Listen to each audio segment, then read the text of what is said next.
through my story, a little bit about my experience, strengths, and hopes. So experiences, where does all this thing begin, right? So the big book tells us that this is a progressive illness. My experience is that at a very early age, in hindsight, I can look back and say that I knew I had a problem. I don't know that I would have seen it then, but I see it now.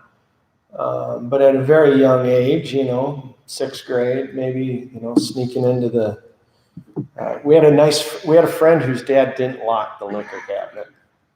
And, you think back and you're like 6th grade, drinking Kool-Aid and liquor and this type of stuff. But I remember thinking, you just don't like that, and then beer, I don't really like that, You continue to indulge about like coffee, and all of a sudden you develop a nice little taste for it. You're like, I kind of like this, and I like the way it makes me feel. And as I kind of matured, grew into high school,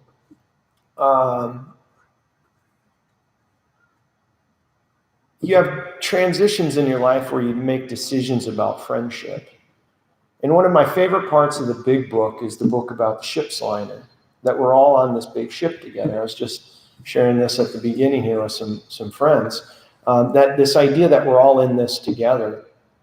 Well, in our life, we have these particular circles of friends, and we have opportunities to maybe change and build new friendships. Well, I maybe made a decision in hindsight to hang out with the ones that I knew were going to satiate this particular desire that I had developed, to have a little bit of fun and have alcohol be a part of it.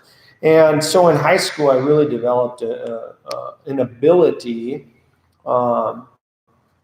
to... What I knew in high school is that when I went out and I drank, I didn't stop. And I didn't desire to stop. And I knew there was other people that didn't drink, and I knew that there was other people that stopped when they drank, and I knew that when we had parties, like some people would be normal. But all of my friends were the same. And so as far as I was concerned, this is how everybody did it. And this experience, really, I think what I want to share is at the heart of what I came to know was that I had a problem, and it was deep, and it was in my heart. And that it was ultimately a desire to be loved. That I had something broken within me that desired to be acknowledged, that desired to be valued, that desired to be loved unconditionally. I started studying psychology. I oftentimes think that was partly to try and figure myself out. But a father's love was important to me, and sometimes maybe I didn't always feel like I had my father's love. My mother wasn't necessarily present in a way that maybe a lot of mothers were, and I just kind of went off in search of this thing to fulfill this desire within me to be loved. But what happened in the process is that I found alcohol was the solution, and I had this thing we call alcoholism, where when I drink, it's on. And so my body has this craving within it, this satiation within it, that I can't drink like normal folks.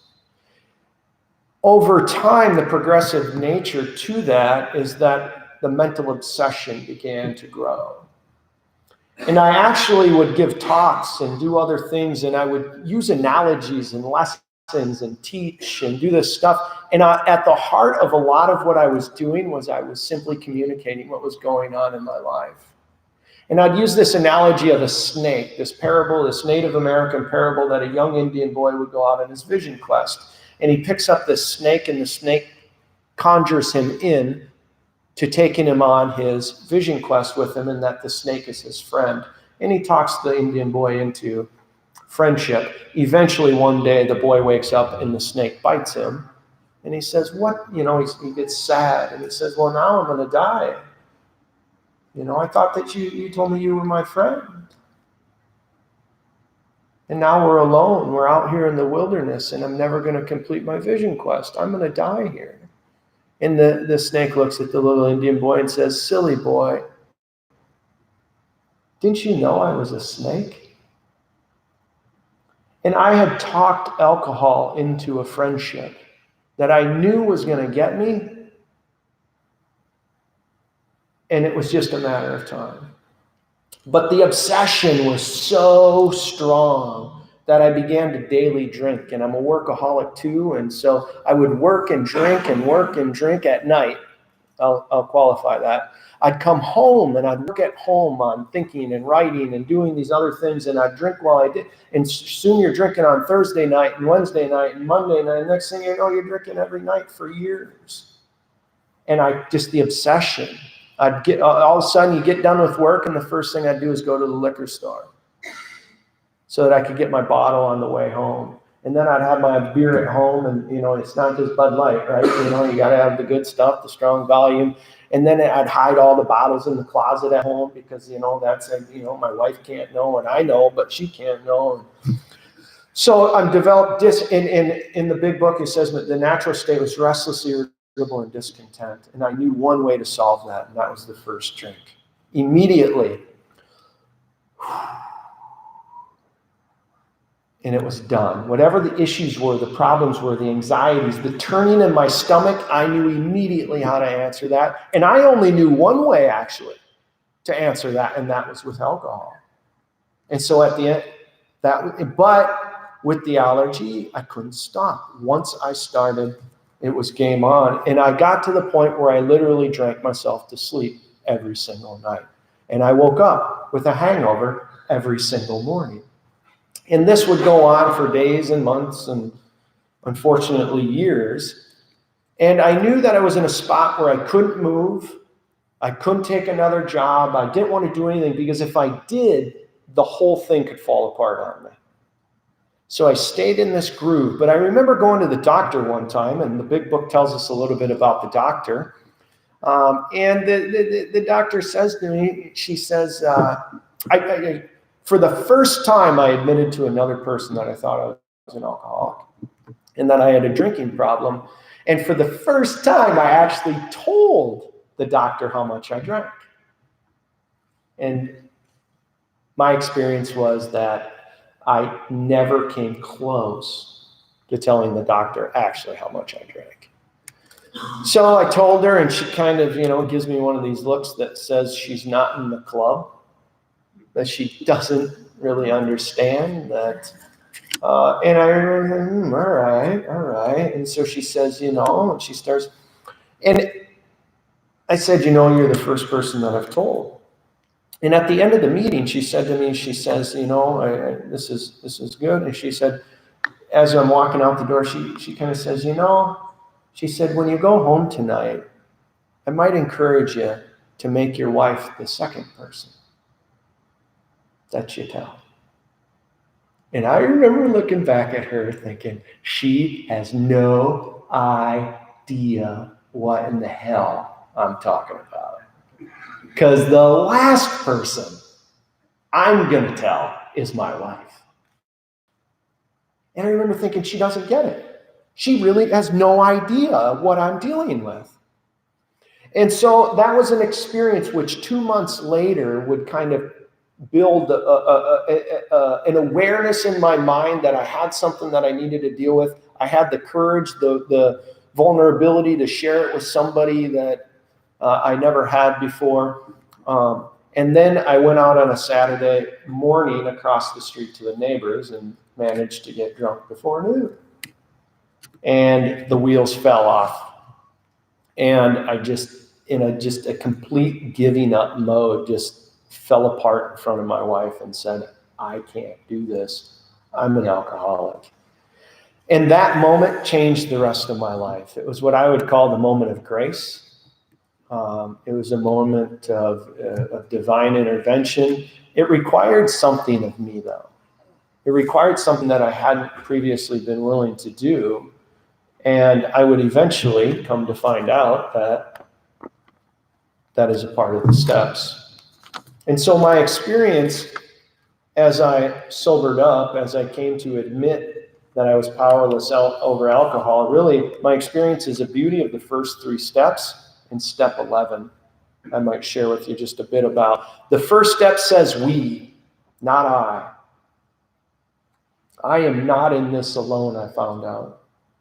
Immediately my wife called somebody that she knew had a solution that seemed to have worked for him, maybe it could work for me. And then I find out through another person that I know that, you know what? It worked for him and that it works for others. And I immediately found out this is not an I condition. This is a we condition. And that together, I'm not alone, and I might be able to find a solution like they did as well.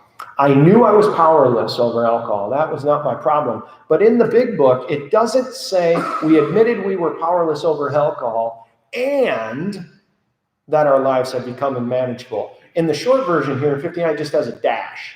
It just says that our lives had become unmanageable. And I knew dang well that was true.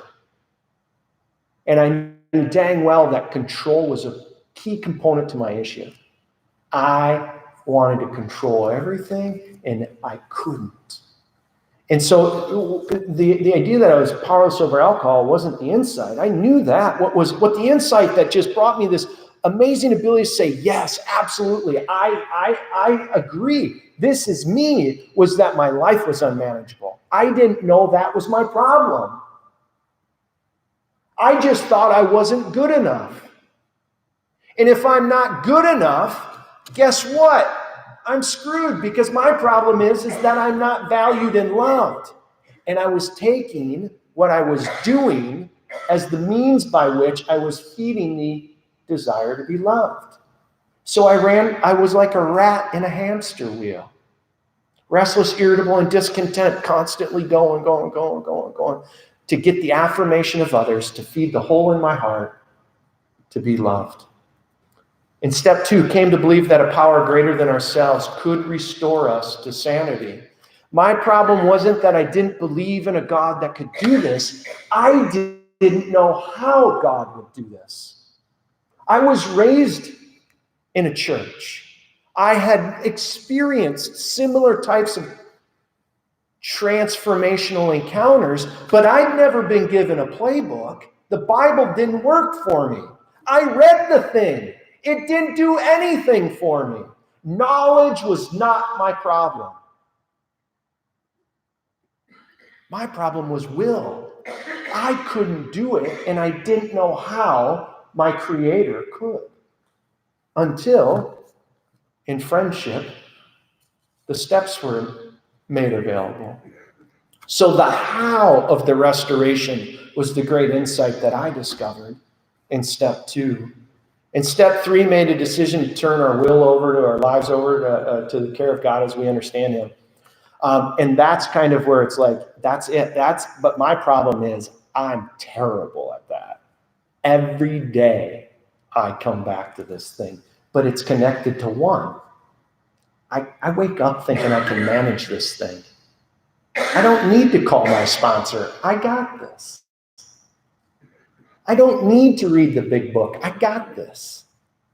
I don't need to do service to other people. You see where I'm going with this? And so that step 3 of the turning our will over to our higher power, turning our will over to God, and then jump into 11, sought through prayer and meditation to improve our conscious contact with God as we understood Him.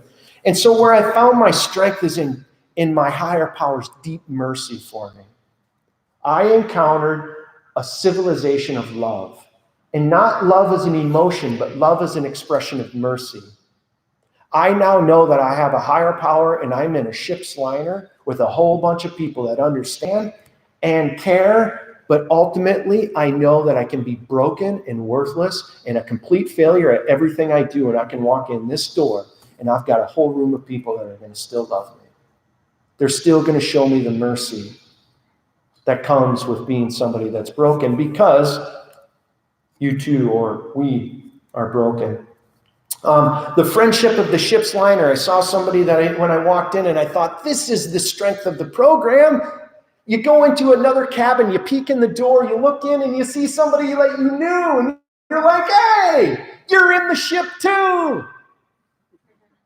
And it's like a celebration. I'm not sad that the person's here. I'm jacked up. Because now we get to share friendship and hope together in the solution. It's a magnificent thing.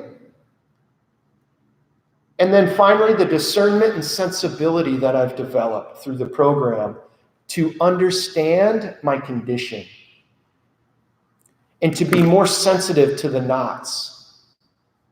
Because it's a whole variety of things. I wake up and I can get out of bed and cause the knot to turn. How do I address that, deal with that? What's the program of recovery?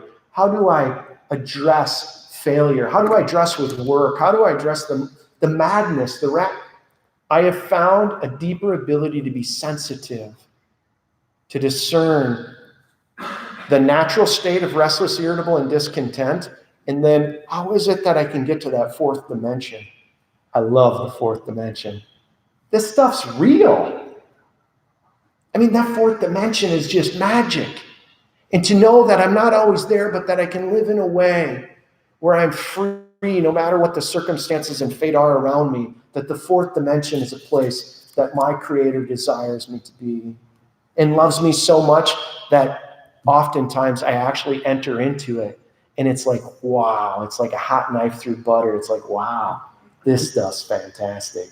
If the next life is just a compilation put together of those little fourth dimensions, bring it on, baby. I'll take death whenever it might come. Because I'm now present to it here. My hope is that I now have a language that corresponds to my experience of reality. I never knew what it was. I never knew how to articulate it. I never knew how to dissect it. I never knew how to comprehend it. I had all this knowledge, but I had no comprehension. I didn't have a language. And immediately when I read the big book, it all made sense.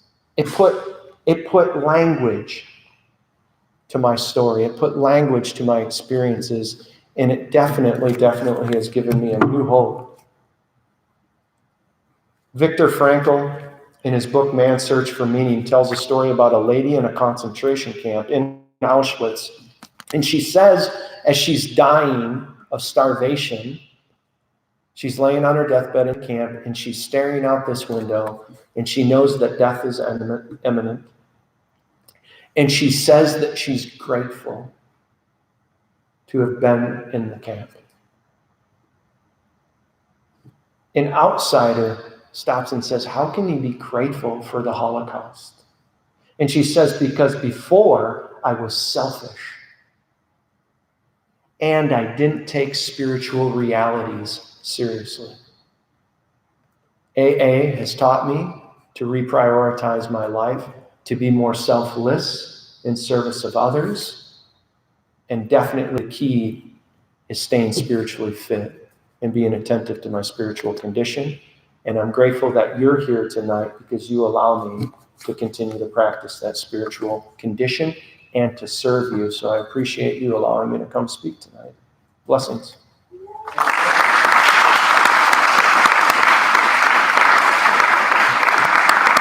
Thank you, Joey. That was terrific. We are going to take a 10-minute break, and Chris will be our next speaker. For you who smoke, for those of you who smoke outside, I believe there's a bucket to put your butts in. So take a break. Thank you.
Mike is asking about it.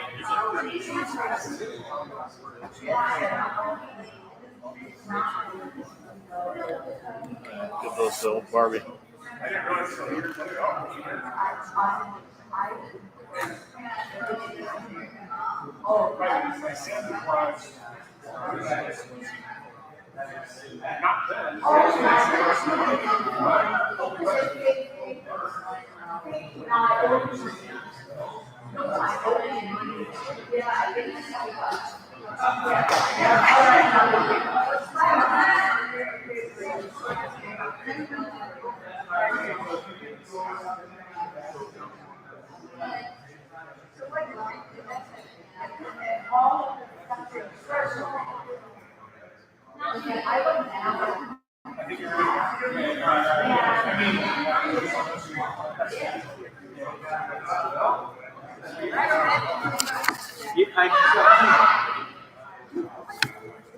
You doing okay? Yeah, great.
And I thank you very much. I thought there's something else.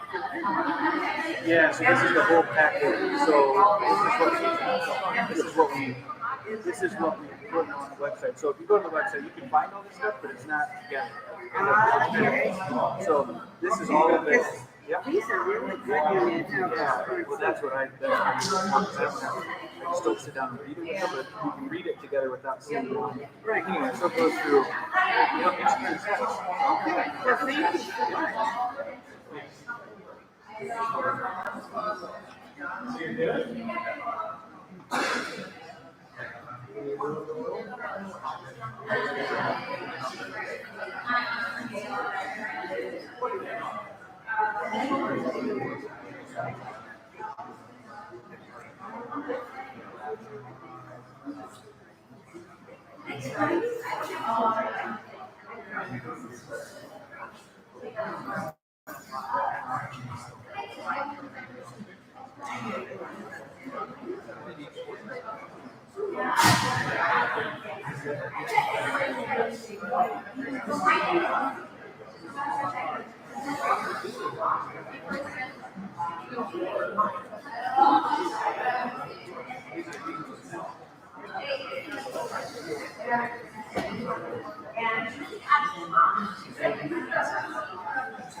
Check out your copious notes there. Did I screw up? You know, I can tell you I'm not a hard copy. Oh, you do a nice job. Yeah, You do a nice I feel job. nervous. It takes a while. Wow. I think I better stick with Yeah. doing floors. I'm not going to be able to see anytime soon. I spent many hours looking over groups like this and talking to them. Is it? I was a hospital administrator and human resource manager. Oh, they're school teacher. With the big one. Yeah. I was at Bureau of Indian Affairs, MBA, in public. Yeah. Yeah, this is good stuff. I suppose we better get going here. It's getting Yeah. that time, man. Keep Yeah. going. Yep.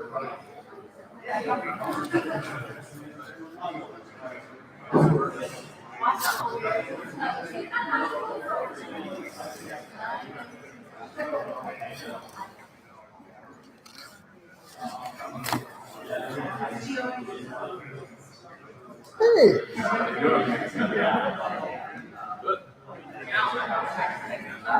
Look like it. Still wrenching over there in the bar? I suppose we should start.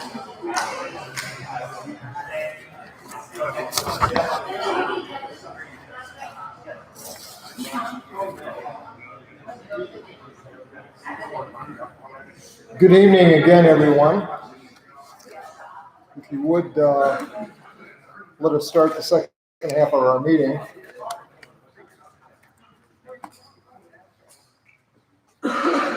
Our next speaker is Chris H.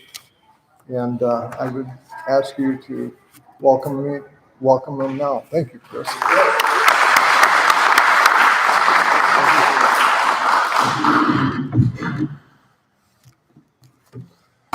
My name is Chris Ham. I'm an alcoholic. Thank you, Mike, for asking me to share. Always glad to come share about what Alcoholics Anonymous has done in my life, because it's a profound impact. I love that this is called the treasure map, and I love the saying, this quote by Sandy B about what that treasure map is, right? This big book, the treasure map, the map to relationship with God. And it truly is a treasure. I've been, in the doctor's opinion, I like the verbiage that Silkworth uses. He talks about how people accepted the plan outlined in this book. And I accepted the plan outlined in this book, and I've been trying to apply that plan in my life for a long time now. And I found the treasure, right? I found the treasure. And so it's a privilege for me to get to come share with you, what that treasure is and what it means. Because when I came here, I did not believe I was on the hunt for a treasure. That was the farthest thing from my mind. I had no idea, what I was in for. And I guess I can start with that. I got sober on November 28th, 1993. And I was a young man. And that was, I'm very grateful for that, because this program's a great way of life. And learning at a young age how to apply these principles and how to live by them has yielded wonderful gifts and results in my life. And I'm so grateful for that, it's hard to get sober when you're young. But then again, it's hard to get sober when you're middle-aged. And it's hard to get sober when you're old, and it's hard to get sober if you're a man, hard to get sober if you're smart. It's hard to get sober if you're dumb. It's hard to get sober if you're rich. It's hard to get sober if you're poor.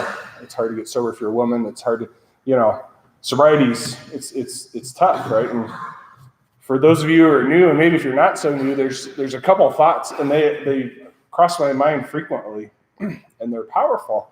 And I like to share them because I think they're helpful. And one of them is that it's a lot easier to stay sober than to get sober. And so if you got a little sobriety and the shit's hitting the fan and you're feeling crazy, just hang on. Don't quit 5 minutes before the miracle. Just hang on. It's a hell of a lot easier to just hang on and power through it than to go through getting sober again. And you might not make it. You might not be so lucky to get another chance. Because if you're a real alcoholic, that's a fatal condition. It's going to get you. Chances are, if you're a real alcoholic, you're going to die from alcoholism. It may not be listed in the paper as a death from alcoholism, but they're listed as accidents from a DUI, or people find nice ways of saying it. Kidney failure or whatever, gastric hemorrhage. But it's a lot easier to stay sober than to get sober. And the other thing is, there's no problems I have today that drinking won't make worse. And that's a change in perception that happens when you work the steps. And when you go to a lot of meetings of Alcoholics Anonymous and hear people tell their story, you start to realize, right? It talks about in the book how our alcoholic life became the only normal one. All I knew is my insanity. That it's getting worse and my life's crumbling all around me. And I continue to turn to the drink to try to solve my problem, right? It's asinine. The people around us are watching us go down the tubes and saying, how the hell can you keep drinking? And I'm thinking to myself, man, I need some relief. I got all these problems. My life's crumbling in. I just need a little bit to knock the edges off and I'll be okay. And the very thing that I'm trying to get to help me is killing me, right? It's killing me. And so that change in perception, that there's no problems I have today, drinking won't make worse, is powerful. And those are two little mantras that I play through my head a lot. Easier to stay sober than to get sober. And there's no problems I have today that drinking won't make worse. And there's something to say about recovery that comes from just plain tenacity, right? There's, I wish I could say I came to Alcoholics Anonymous. It's just ever since it's been a walk in the park and a bowl full of cherries, But I've had tough times in early sobriety and middle sobriety and long-term sobriety. Life's tough. And sometimes things are a challenge and sometimes you just got to bear down. The beauty of Alcoholics Anonymous is the more relationships you build here and the more committed and the more you make this program part of your life, the easier that journey is. I'm a little distracted, I have to admit. I just got a text at the break from a friend of mine, and he's 32 years sober. And his wife just passed away from cancer a few weeks ago. And he was just telling me that he just wrecked his motorcycle and got injured pretty badly. And in the scan, they found cancer in him. And so I was just like, wow. And this is a man I've come to know in Alcoholics Anonymous. And I've got to watch him for 2 years, show me the true definition, of a spiritual man as he walked through caring for his wife as she was dying of cancer. And he did that with grace and dignity and just this powerful experience. And so I'm taken aback for my friend. But we'll do what we do at Alcoholics Anonymous. And he's got a great community of sober people around him, and we'll gather him up and keep taking care of him, because that's what we do here, right? We take care of each other. Joe talked about the beauty of being on the ship, right? Being together. And that's the fellowship of Alcoholics Anonymous. It's a wonderful thing. But I suppose I should start at the beginning, and I won't go, grade by grade. I always hate that, when you get to a speaker and you're like antsy and nervous. You don't want to be listening to somebody anyway. And then it's like, and then in second grade, it's like, oh, geez, are we going to get to middle school here? I won't do that to you. But I do need to qualify a little bit because I said I got sober young. And, one of the challenges there was, on the outside, I looked good. I was healthy physically for the most part. I hadn't lost anything because I wasn't old enough to acquire anything, right? I hadn't lost the job or a family or none of that because none of those things had become available to me yet. I was in college, right? I was getting good grades. If you checked some of the boxes in my life, they weren't all, in the toilet. And I had people in Alcoholics Anonymous like, what are you doing here? Right? Why are you here, kid? Seriously. I had many people. And then after they spoke to me for a while, usually just a couple minutes, they're like, okay, never mind, come on. Because I was crazy. I was suffering from untreated alcoholism. And I was restless, irritable, and discontent And it just, that negativity just poured out of me, you know, and the intensity of my thinking, I couldn't shut my mind off, and it was constantly racing, and I had theories on everything, and, you know, it's just hard to be around, right? And so, but the way that started was when I was about 14, I got enough alcohol in me to experience my first spiritual experience. You know, I drank enough beer that I got drunk for the first time, and it was delightful. I mean, before that night, I didn't realize how bad my life was. You know, I had a relatively normal childhood. It wasn't, you know, picture perfect. It was pretty damn good. I had a loving family. They tried their hardest to provide for me, to give me what I wanted and definitely what I needed. I was loved. I had a roof over my head and food in my stomach, and I had a Schwinn bike that I put 100,000 miles on every summer. I mean, and played baseball. And that night, I discovered I had been completely missing out on the joy of life. You know, I didn't realize until that night that my life was completely ruled by fear, and that I was restless, irritable, and discontent. Those aren't the words I would have used, but that's what our book uses, and I think they're good enough, right? But before that night, you know, I was in junior high, so we'd had dance. You know, the boys would kind of line up over here, and the girls would line up on that wall, you know, and the cool kids could go dance with girls. I could not. I was stuck to that wall as if like a huge electromagnet that was unable to be overcome by my power. After that night, I learned that if I just drank alcohol, not only was I unafraid, but I was outgoing. You know, I could talk to anybody. I wasn't afraid of anybody. I went from a shy, scared little boy standing in the corner staring at my shoes to a powerful person, you know. And if you rejected me, I literally felt bad for you, you know. Sober, you reject me, and I'm suicidal and wondering, you know, just in the fetal position, wondering why I'm such a loser, right? And that's why I said I had a spiritual experience when I drank alcohol. You know, it was powerful and profound. You know, we talk about that in the book, that in the doctor's opinion, it's a really good read. You should read it and understand it if you're new.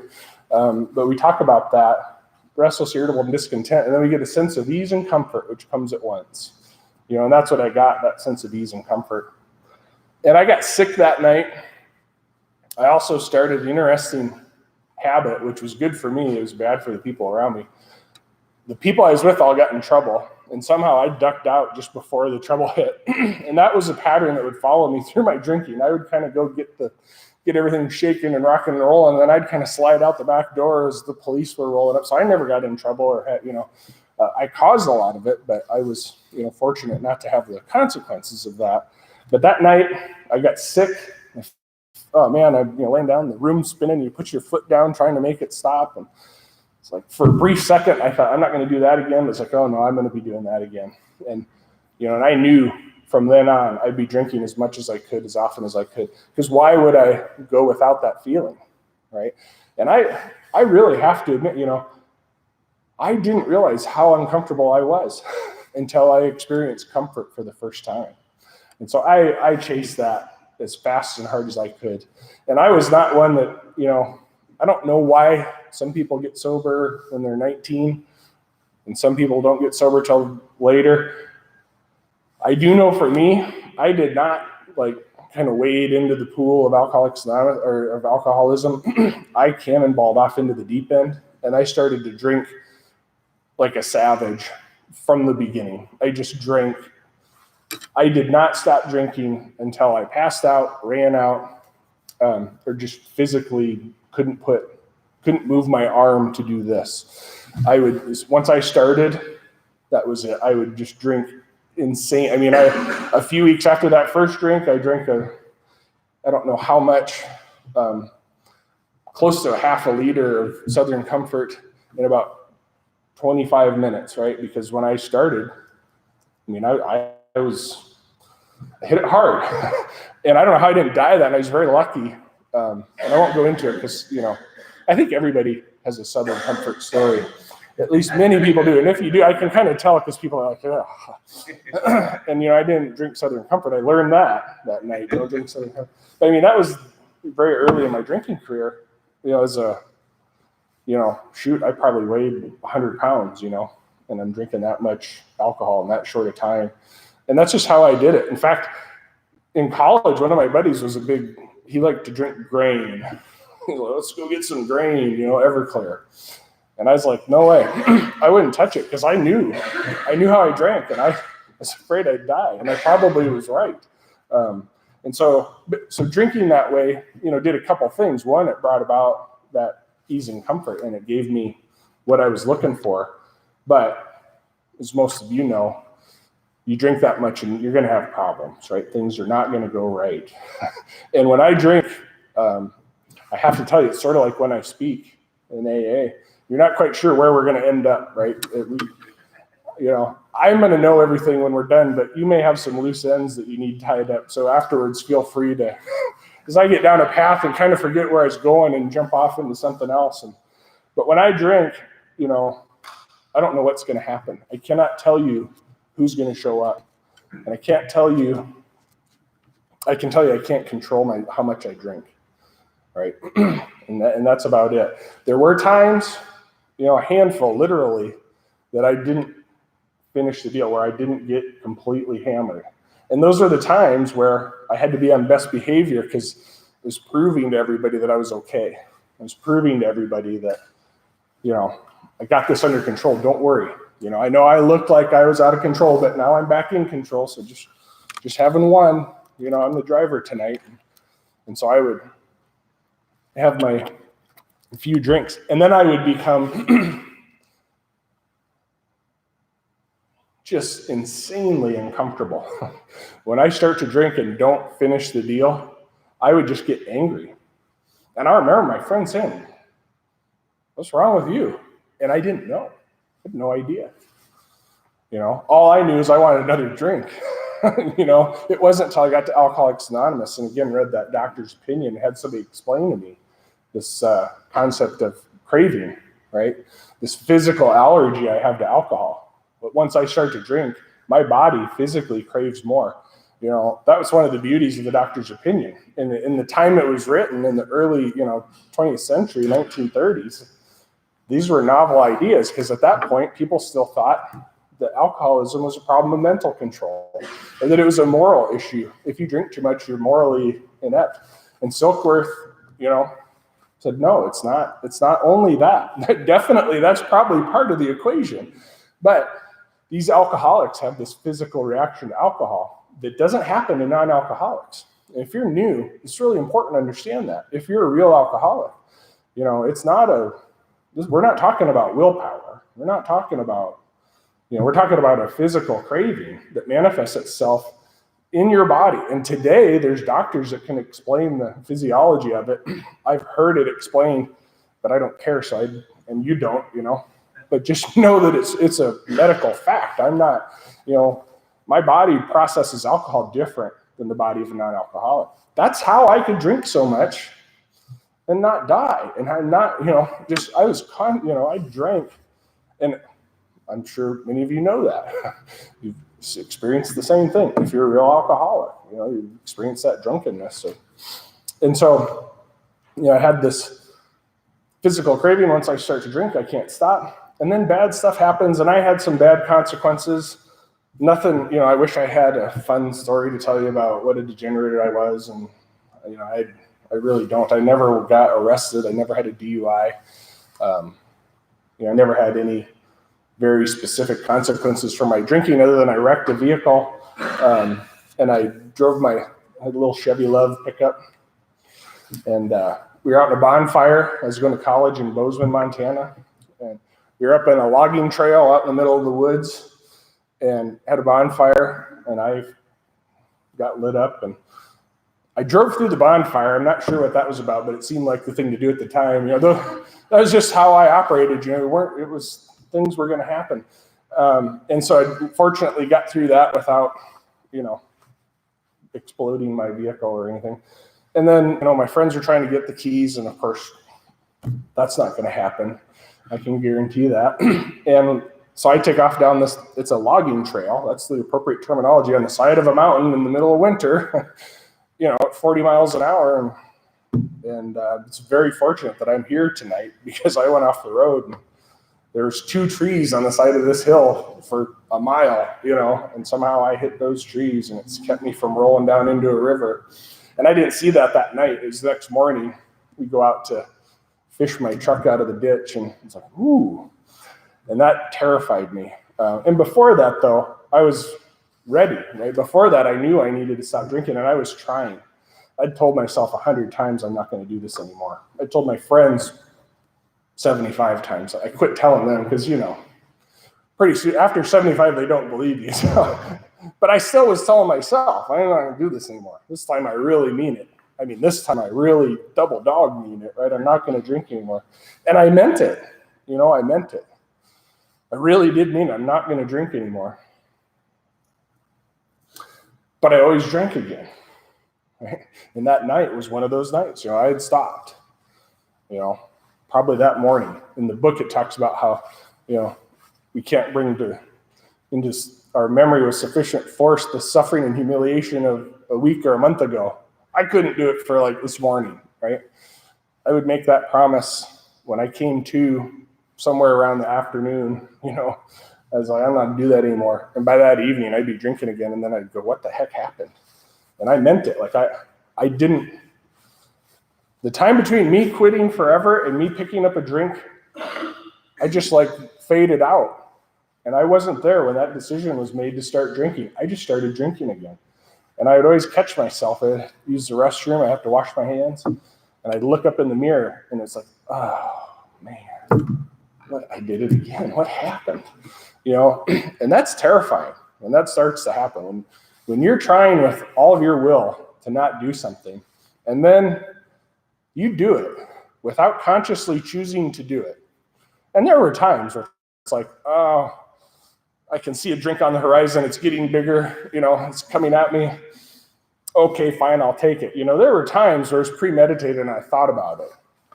And that's fine. But the real alcoholic experiences something different, right? That I didn't choose. I didn't have the opportunity. I lost the power to choose. I just drank. Once that happens, it doesn't matter. And at that point, I'd only been drinking for 4 or 5 years, if even that. 4 or 5 years. And really not that much, because I never took a legal drink, so I couldn't get it at will. I had to work, to get alcohol. And so I didn't drink for a real long time. I didn't have a huge amount of consequences.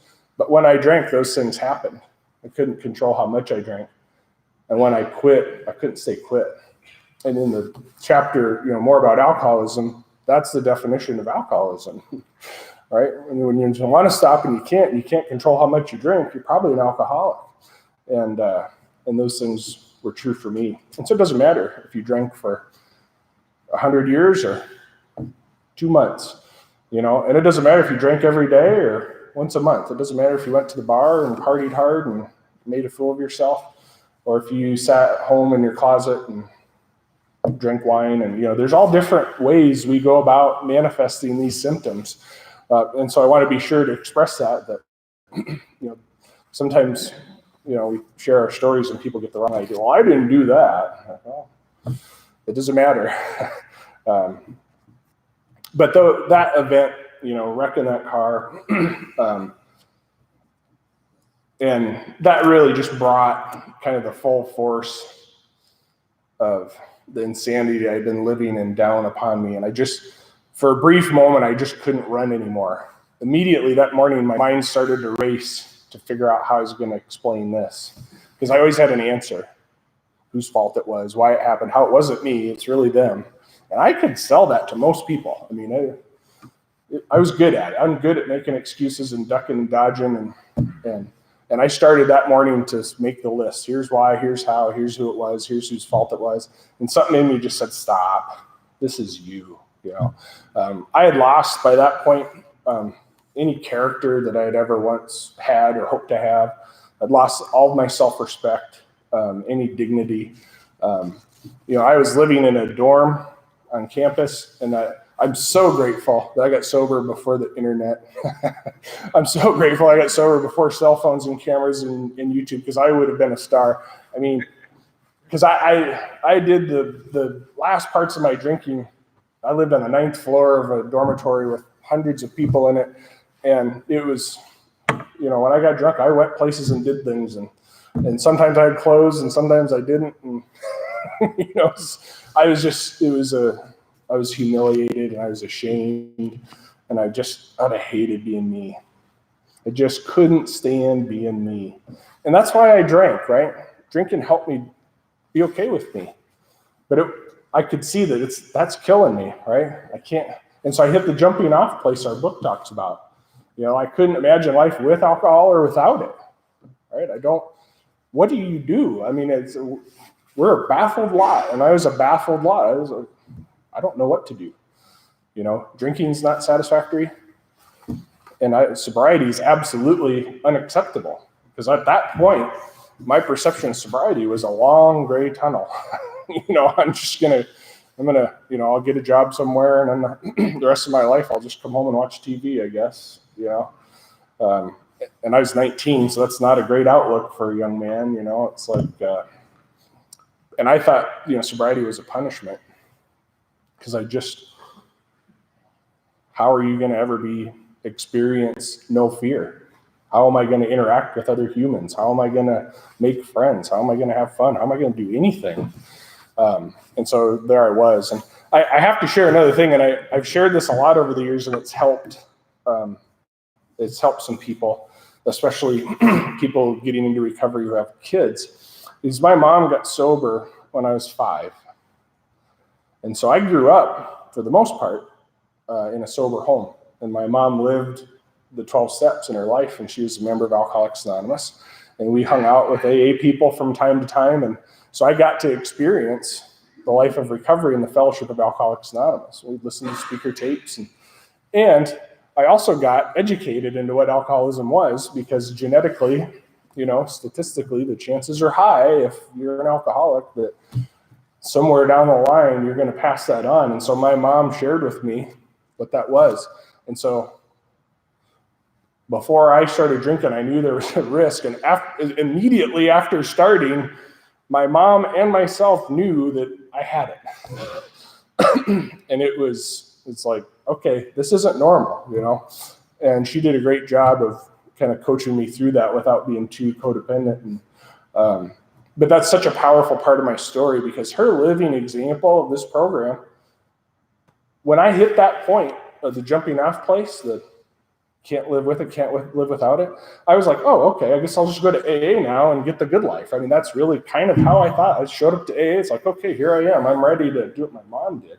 And I can't, that's a powerful, what would you call it, advantage, right? That I had maybe over somebody who doesn't know, who hasn't lived in the steps. So I have to, be grateful for this program, for what it did for my mother, and for then what it did to me. I guess that reminds me. It was the 13th. My mom texted me. She had 40 years of sobriety, right? And it's like, awesome. So I'm pretty sure I wouldn't have gotten here when I did, or stayed the way I did without that. That was a powerful example. And so I didn't spend a lot of time questioning Alcoholics Anonymous. I just jumped in and started doing it. And so in the time I got left, I want to talk a little bit about what it's like today, but not much. I mean, I want to talk more about this program and some of the things I think are important that have helped me, because this book, this treasure map, right?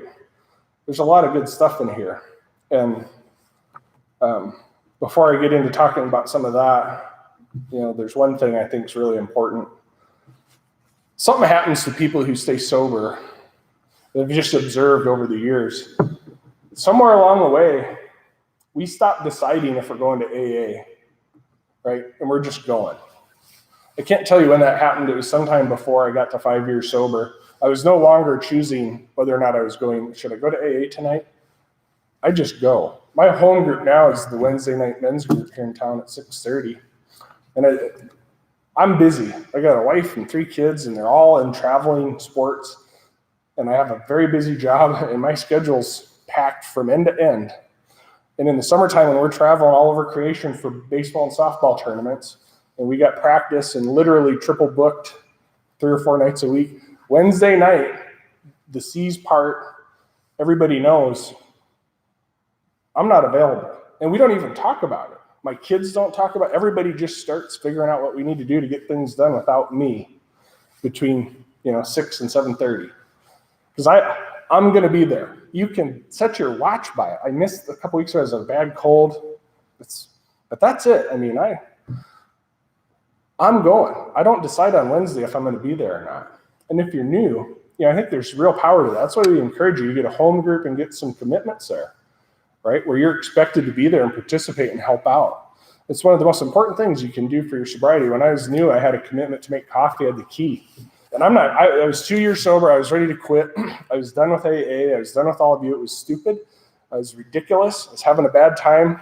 I was having basically the equivalent of a hissy fit. But I still had, I had the key. I had said I'd be there. So I got there really early. I was going to just get the coffee set up and bail, leave the key on the counter, and I was done. And I got there, and some jerk came early too.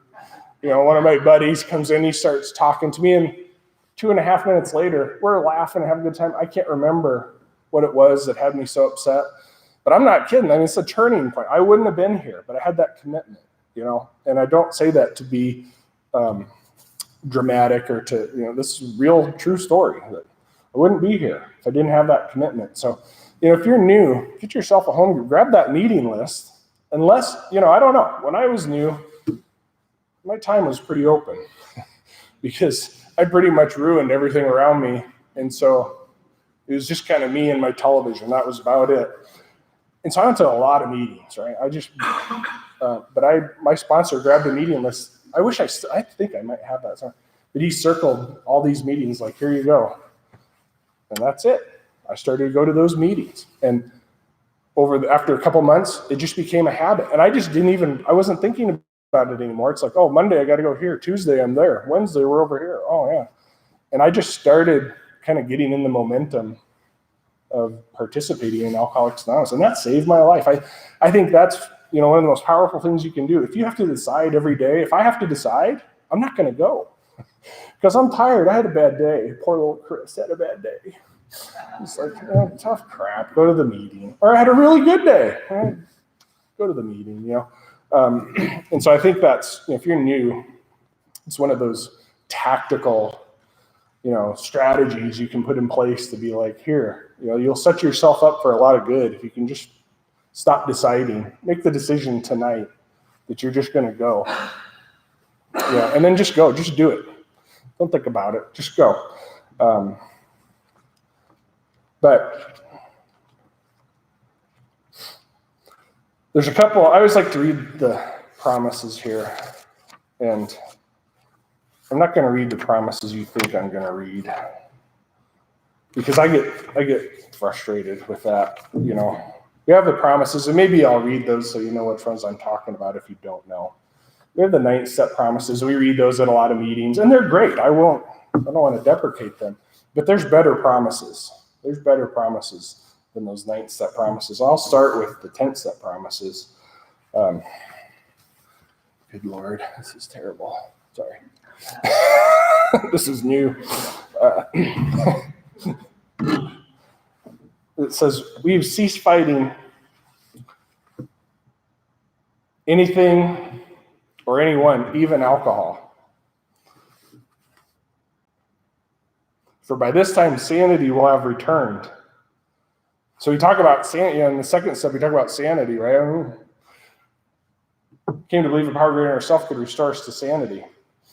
And I hear people in AA, and I used to say it, oh, I've got alcoholic insanity. I'm so crazy. And we equate our inability to control our thinking with alcoholic insanity. And that's not it. And I used to justify all kinds of bad behavior in recovery because, I'm crazy. I'm just a crazy alcoholic.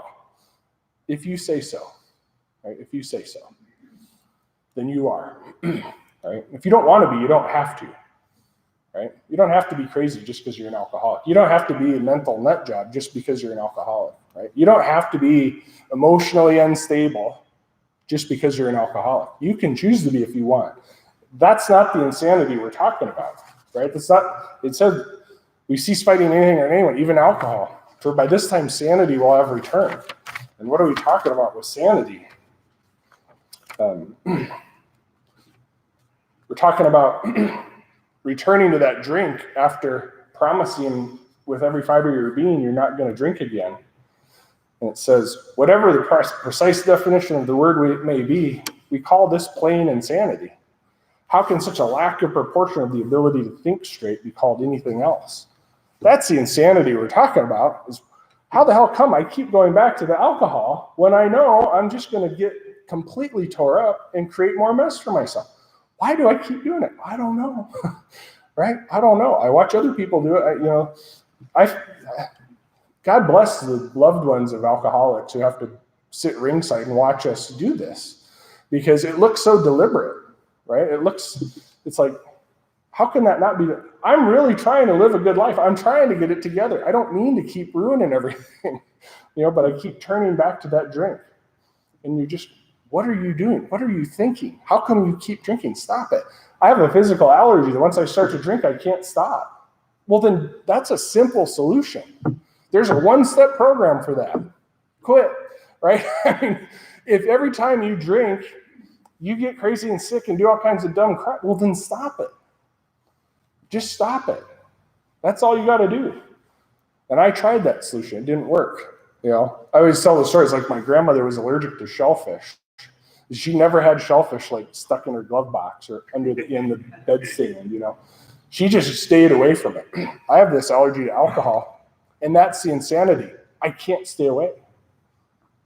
That's the insanity. And I talked about that baffling feature when I can't stop. When I don't even get the power to choose whether or not I'm going to drink. And I didn't trust myself. I didn't trust my own thinking, because how can you? I thought, am I crazy? What's going on? How come I can't get my arms around this? Right? And I come to Alcoholics Anonymous and it was explained.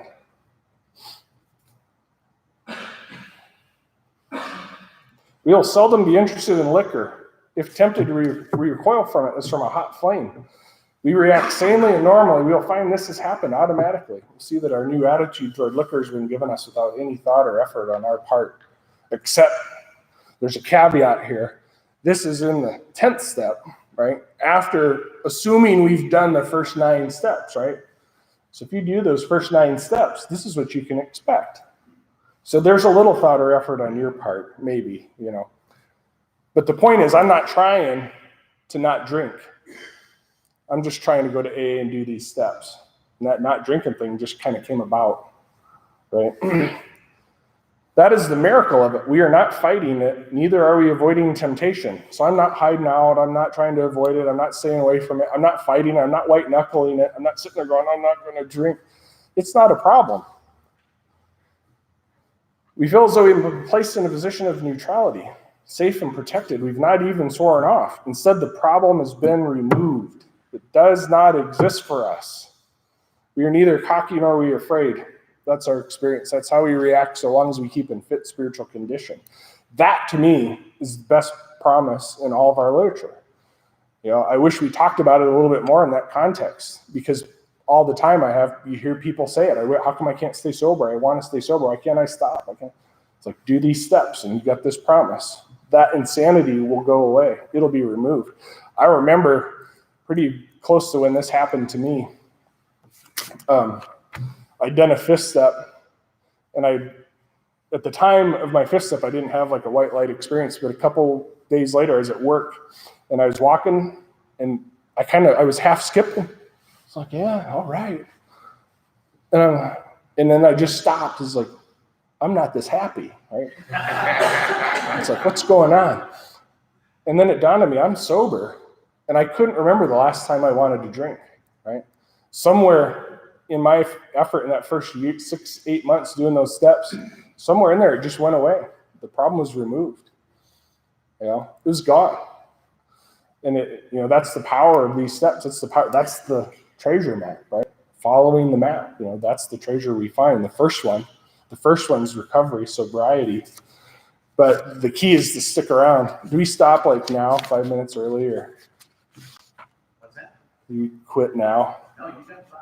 All right. Good, because I got more to say.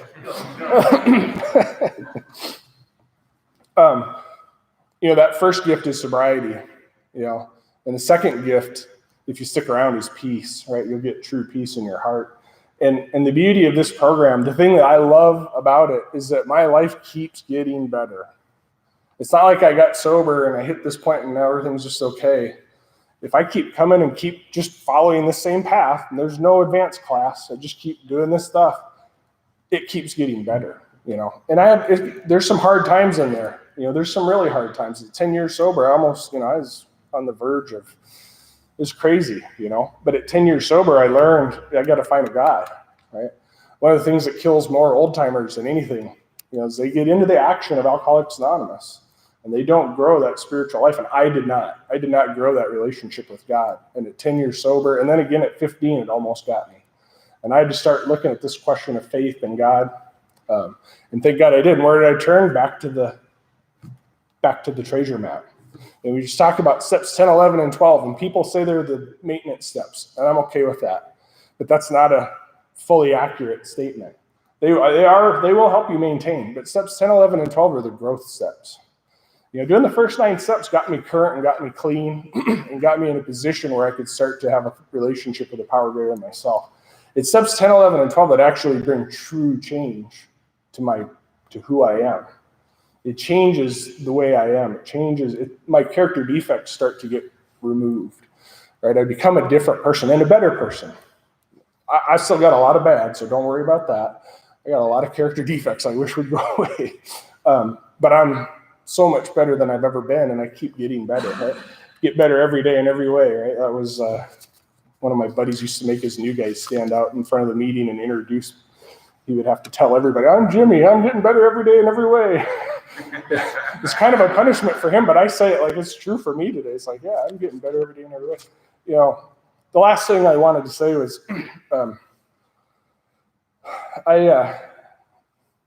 during that time, when I was drinking and couldn't stop, it really freaked me out that I thought I was going crazy. I thought, how can I not control this? And so for that first year, I had a sponsor and I stayed close to him because I wanted to run stuff by. It's like, are you seeing this? Because I didn't trust myself. I didn't trust what I was seeing. I couldn't, or my judgment to determine if it was right, wrong, or true or false.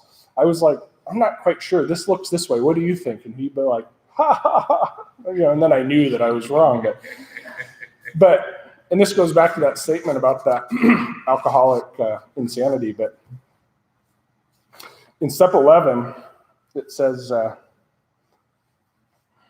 what used to be the hunch or occasional inspiration gradually becomes a working part of the mind.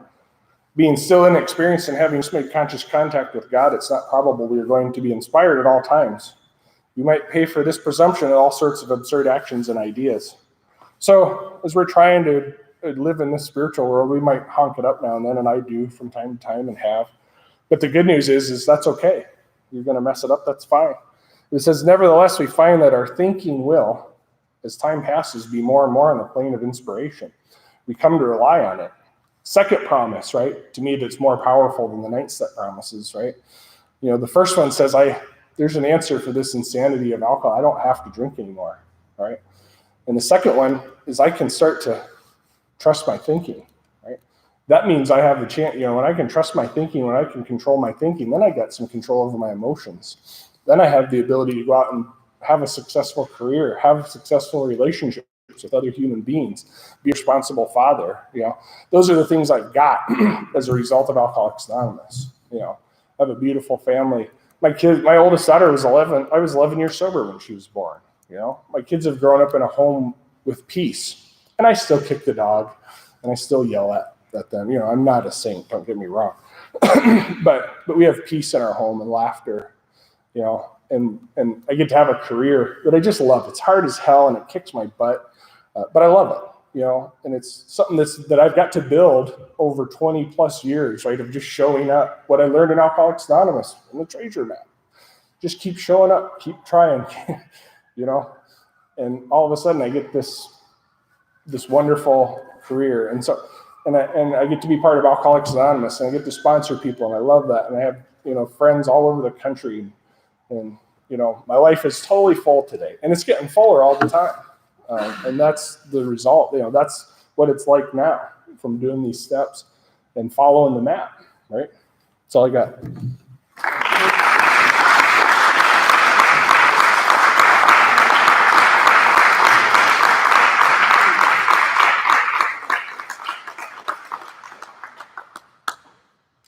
Thank you very much, Chris. We appreciate you coming and sharing with us.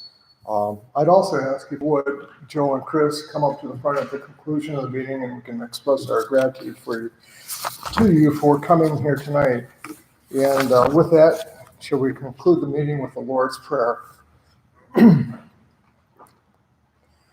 Our Father, who art in heaven, hallowed be thy name. Thy kingdom come, thy will be done, on earth as it is in heaven. Give us this day our daily bread, and forgive us our trespasses, as we forgive those who trespass against us.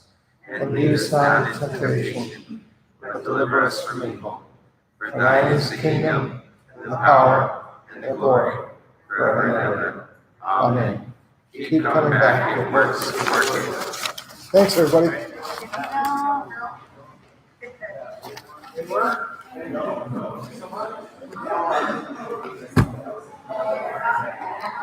Nate?